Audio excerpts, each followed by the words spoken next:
विचारों से होती है। आप जैसा विचार करते हैं वैसी वैसी बीमारी आपके दिमाग में और आपके शरीर में काम करती है, शरीर में वैसी बीमारी बढ़ती है। काम से बढ़ने वाली अलग बीमारियां हैं, क्रोध से बढ़ने वाली अलग बीमारियां हैं, मद से बढ़ने वाली अलग बीमारियां हैं, लोभ से बढ़ने वाली अलग बीमारियां हैं।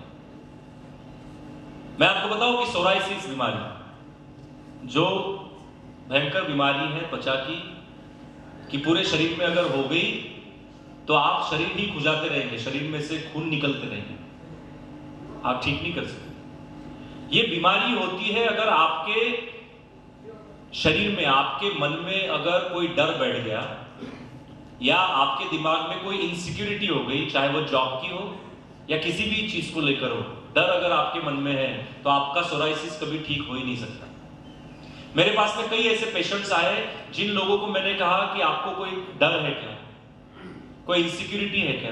पिछले दिनों मेरे पास में एक नवविवाहिता आई थी और जस्ट मैरिज हुआ और वो आए कि देखो शादी के पहले तो मुझे ये सब नहीं था, मगर शादी के दूसरे दिन से ही मुझे सोराइसिस शुरू हो गया। तो मैंने कहा ऐसे कैसे हुआ? तो बोले मुझे डर था कि ये लड़का मुझे कैसे रखेगा, क्या होगा, मेरा फ्यूचर कैसे होगा, और उसके अंदर का वो सोराइसिस बढ़ता रहा। जब मैंने उसको कहा कि ये सारी चीजें आपको निकालनी होंगी, ये डर आपको निकालना होगा, आपकी इनसिक्योरिटी निकालनी होंगी, और उसके पति के सामने बैठकर वो सब क्लियर किया, उसका मनोचिकित्सक उसकी ट्रीटमेंट की, तब जाके उसका सोराइसिस पूरी तरह से ठीक हो गया। तो जैसे जैसे आप चिंता करते हैं, जैसे जैसे आप लोभ मोह काम क्रोध को बढ़ाते हैं, वैसे वैसे आपके शरीर में ऐसे रोग बढ़ते जाते हैं, उसकी एक पूरी लिस्ट है। तो मैं अभी आपको, तो ऐसे काम क्रोध मद लोभ मोह हमारे शरीर में ना बढ़े तो हम क्या करते हैं, कुछ गलती हो गई तो हम अपने आप को सरेंडर करते हैं अपने बड़े बुजुर्गों के सामने, मां अब मैं ऐसा कभी नहीं करूंगा, मैं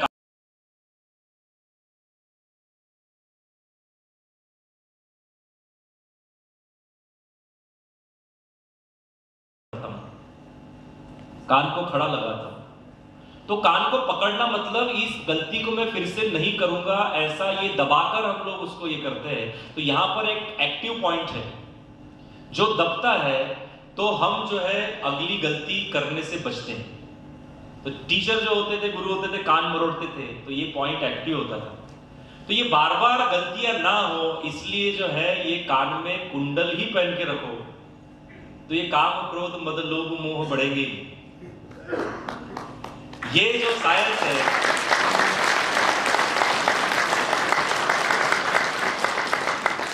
ये जो मनोचिकित्सा का साइंस है, ये साइंस अगर मैं आपको बोलता अभी कान में कुंडल पहन लो कोई बीमारियां नहीं होंगी, तो आप बोलते क्या कुछ भी बोल रहे हो।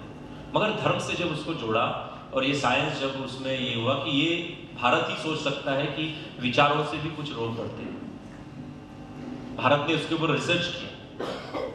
आप जब तिलक लगाते हैं, गंधक जब यहाँ पर लगाते हैं, टीका लगाकर आते थे ना सब भाई, पहले टीका लगा देते, माताएं पहले सब कुमकुम लगाती थी, यहाँ पर भी बढ़ते थे, है ना, ये सब होता था। तो ऐसा कहा जाता है कि मांग में अगर सिंदूर भरेंगे तो पति की उम्र बहुत बढ़ेगी। तो पति ने सिंदूर भरना चाहिए, उसकी उम्र है, माँ बहनें क्यों सिंदूर भरती है। मगर पता चला कि एक महिला जब घर की शिक्षित होती है और उसकी इंटेलेक्चुअल लेवल और उसकी ब्रेन प्लास्टिसिटी ज्यादा डेवलप होती है, तो वो पूरा परिवार जो है, आगे की आने वाली 7 पीढ़ियां भी उतनी इंटेलेक्चुअल लेवल की निकलती है।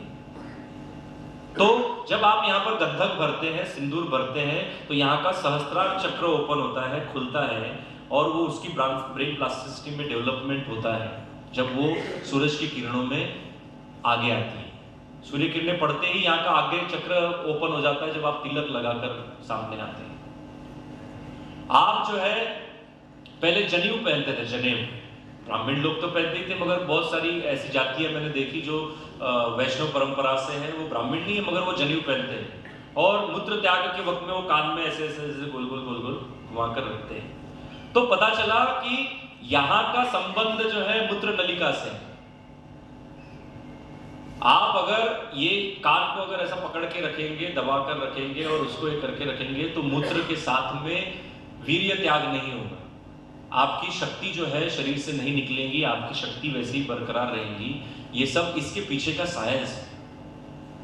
तो ये जो भारत को हम लोगों ने पीछे छोड़ दिया है और हम लोग इंडिया में घुस गए हैं, ये पूरा जो आंदोलन है, ये आंदोलन पूरा इंडिया से भारत की ओर फिर से लोगों को लाने का आंदोलन है। आप सब लोग इससे जुड़े।